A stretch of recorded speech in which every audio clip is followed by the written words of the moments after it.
We're just about live. I'm just checking on my page if we're live.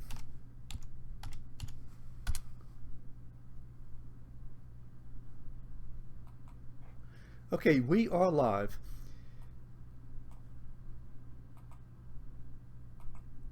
Okay, we are live. Hi, everybody. This is Steve Sabludowski, publisher of BayouBuzz.com. And today we're going to be talking a little bit law, a little bit politics. Once again, and I really thank Carolyn Fredrickson, president of the American Constitution Society of Law and Policy. And so we're going to be talking about what's going on in D.C. and the Trump administration. And good morning, Carolyn. How are you doing today? I'm good, thanks. Thanks so much, and how are you?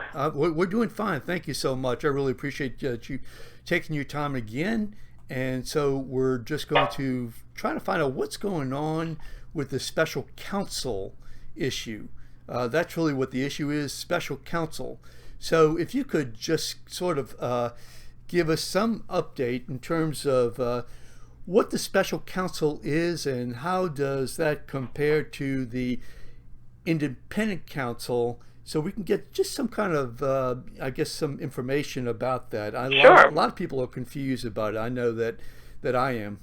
Go ahead, please. Well, I mean, it's definitely confusing. And let me just start by saying that in the past, there was a statute that Congress passed after Watergate to set up an independent counsel. And so that's a familiar term.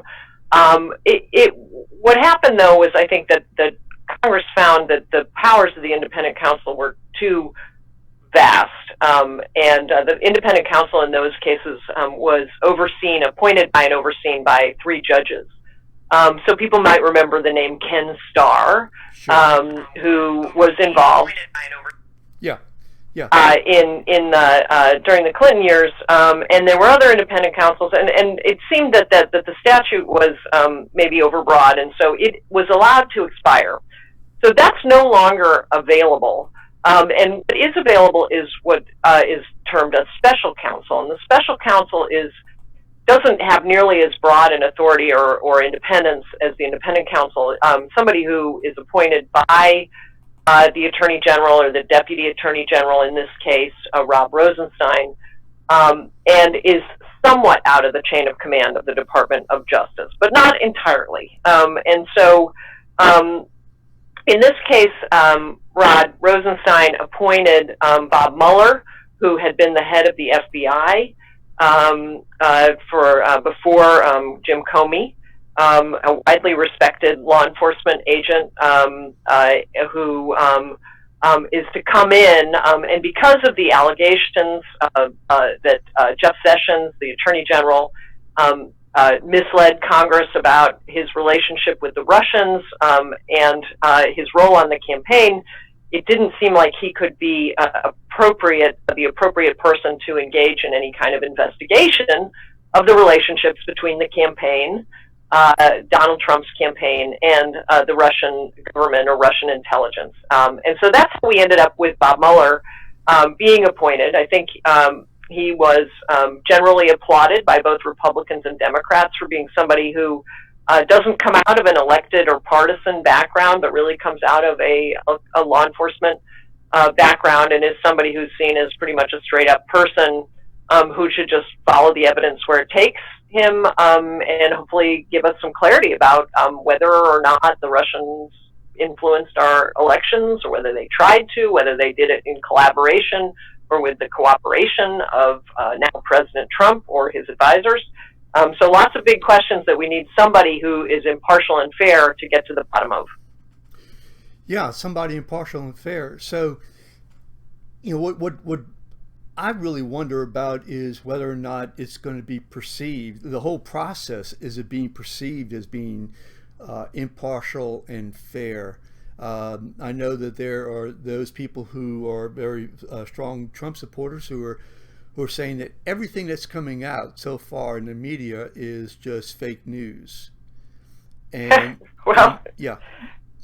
I mean, you could say that about anything you disagree with, but the fact of the matter is it's coming from all sorts of very, very reliable sources, and not just some of the major newspapers in this country, but people in Congress are affirming that there's something there. I mean, Republicans as well as Democrats.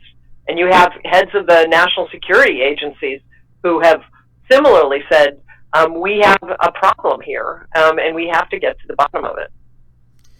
So there's a couple of issues. Issue number one is the extent of the Russian involvement. Another issue is the extent of the Trump team in general.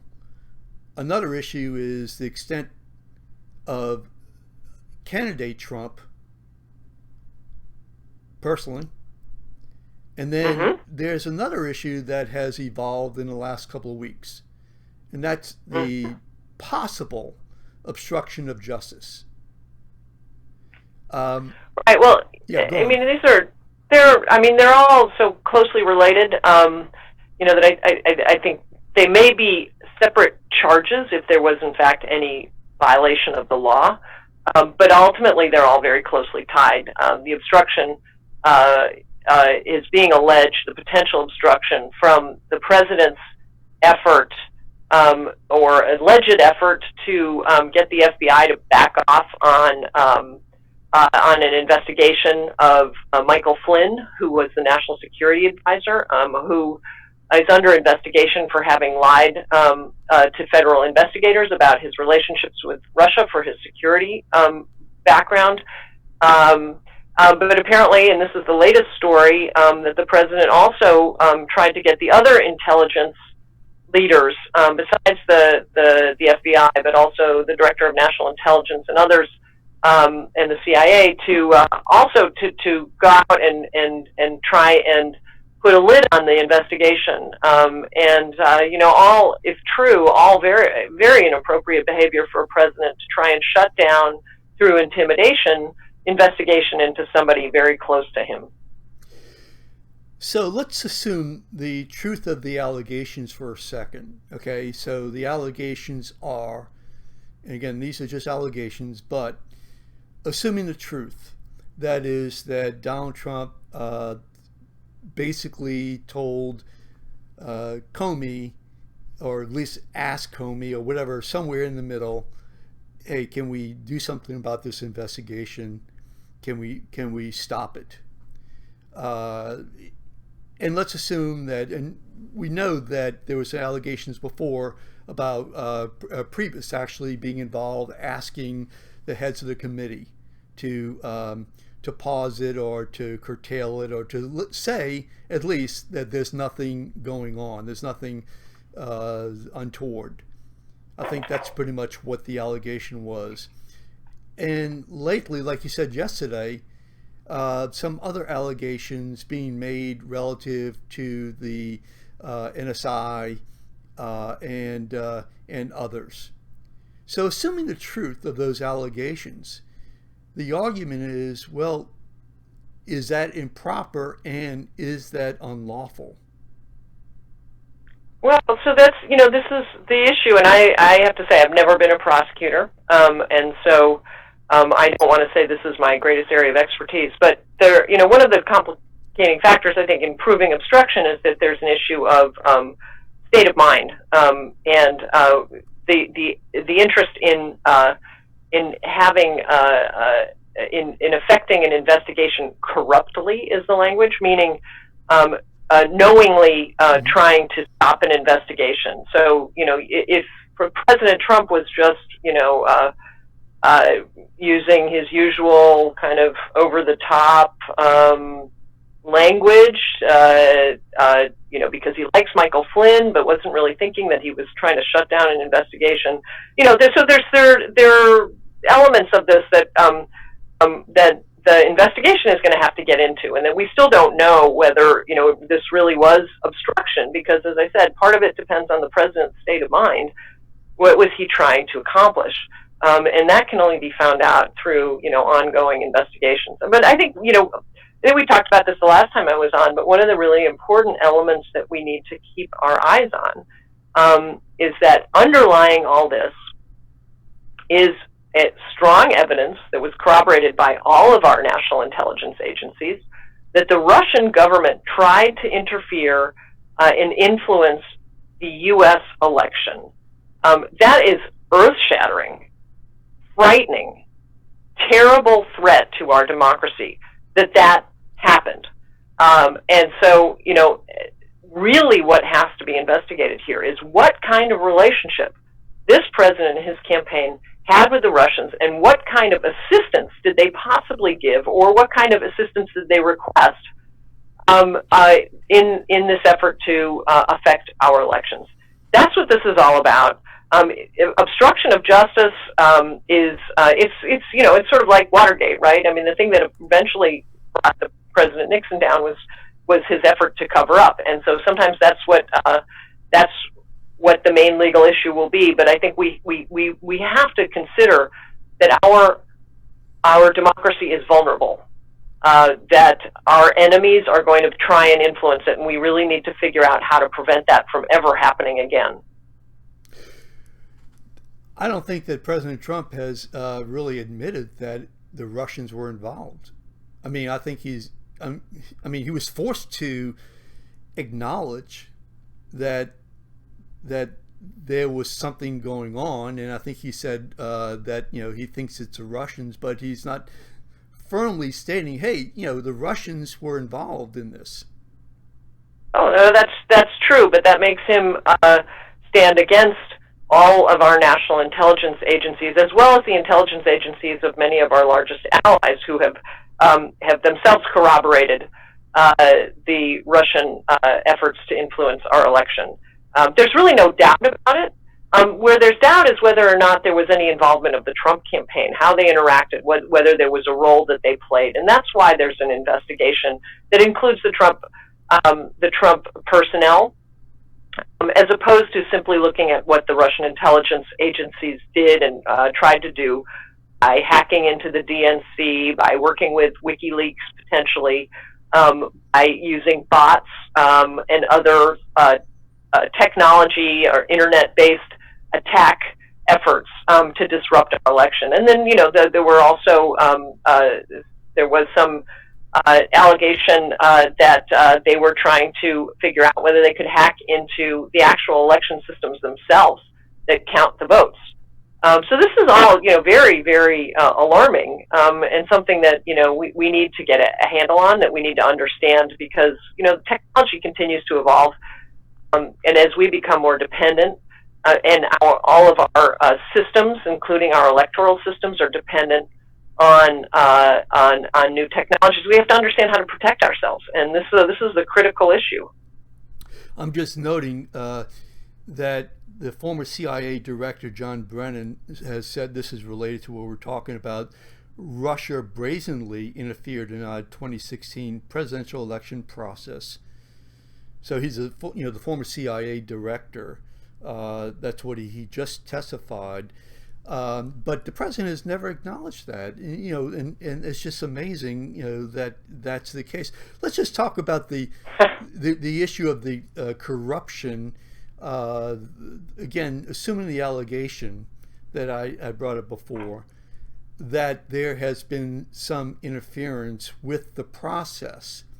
I'm trying to get, the state of mind has got to be a corrupt state of mind.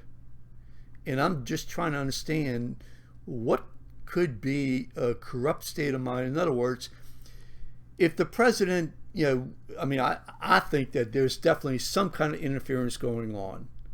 I have no doubt about that from everything that has occurred so far. That's just my own personal opinion. The question is, what was his intent? And what is the intent corrupt?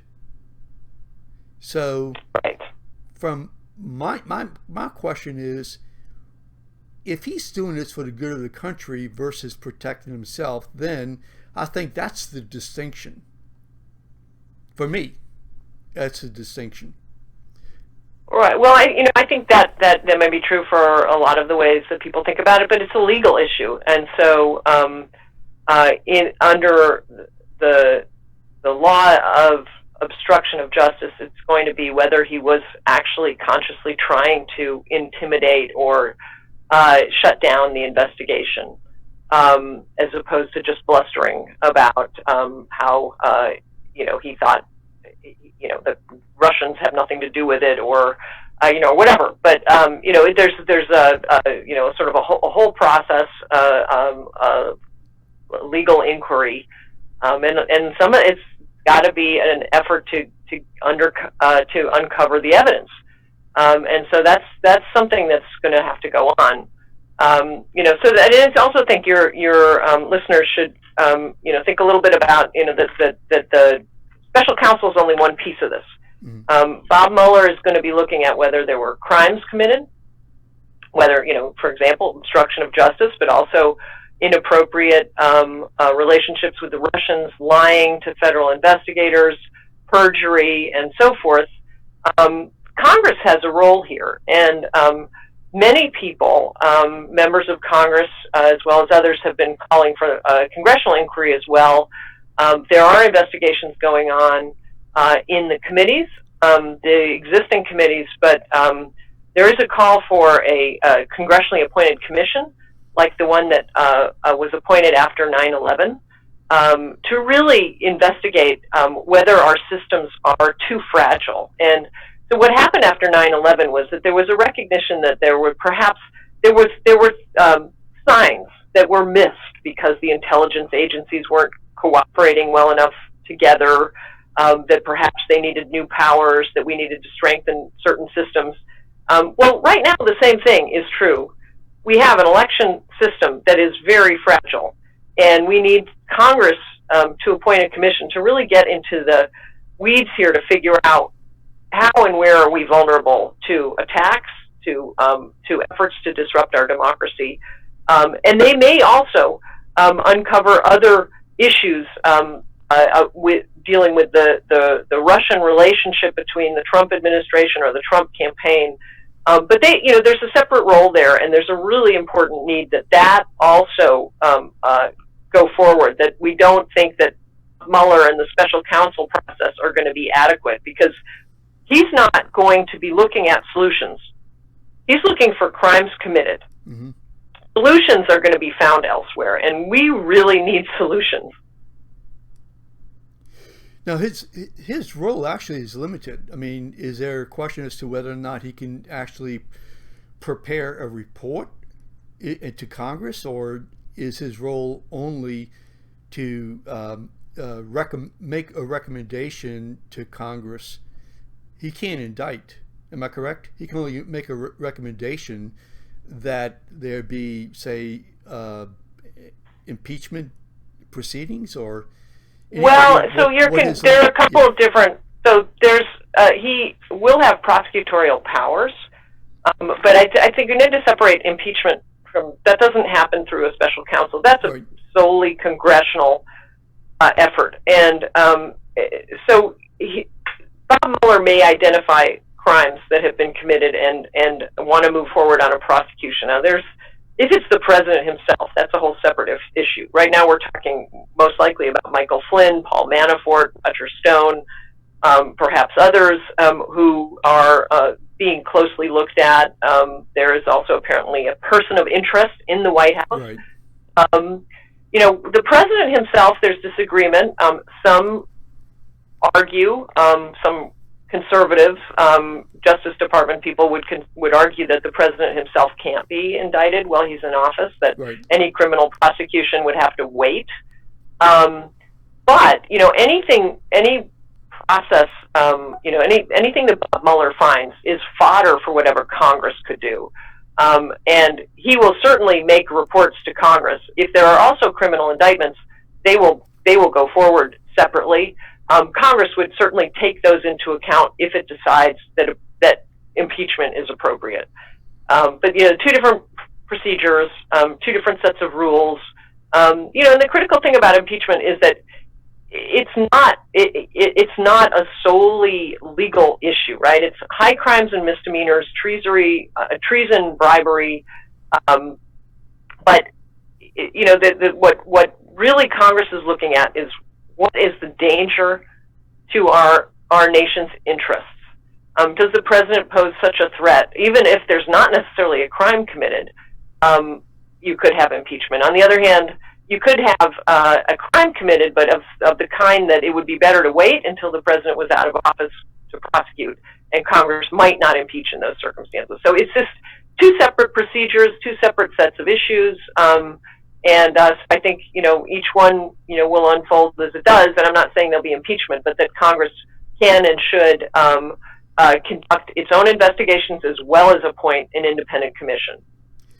So let me see if I can string this together. I mean, number one, we have a president who has denied Russian involvement and then has paid lip service to the possibility of Russian involvement, who has basically called the whole thing a hoax and a witch hunt, who reportedly had requested others in the administration to go and to make statements that there is nothing going on in terms of any type of criminality, or there's just nothing there. And so has made all kind of statements about this being bogus. Again, yesterday, what was reported. So you have a pattern. Whether, in assuming the truth of the pattern, I mean, wouldn't that be at least evidence of some type of... Well, certainly. I mean, there's absolutely, and everything goes to state of mind as well. So, I mean, these are the obstruction statutes lay out, several elements, and these issues, these particular efforts will be put in that context and evaluated. So, absolutely, it's certainly evidence. Whether it's enough evidence, that's something that prosecutors will be looking at, deciding whether or not they want to pursue any charges. Plus we're talking about the firing of Comey, and then the bizarre response after the firing of Comey. The changing story as to why he was fired and how. So that's in there also. Absolutely. Well, and it's very confounding. One has to say, even if it's not obstruction, it's certainly bizarre that the president and his close advisors have differed so much on what the reasoning was for Mr. Comey's firing. And it certainly raises questions about why they couldn't get their story straight, and why they kept contradicting each other. It does add fuel to the fire that the president somehow himself was involved. So we have a few more minutes, about 5 more minutes, as I see, and Michael Flynn. So basically, it's reported that he is going to take the fifth, and he's not going to cooperate with documents. So that could be a legal problem in terms of prosecuting him, based upon what happened with Iran-Contra. Am I correct? Well, if they were to give him immunity, for sure, that might affect a criminal prosecution. Now, there's disagreement about whether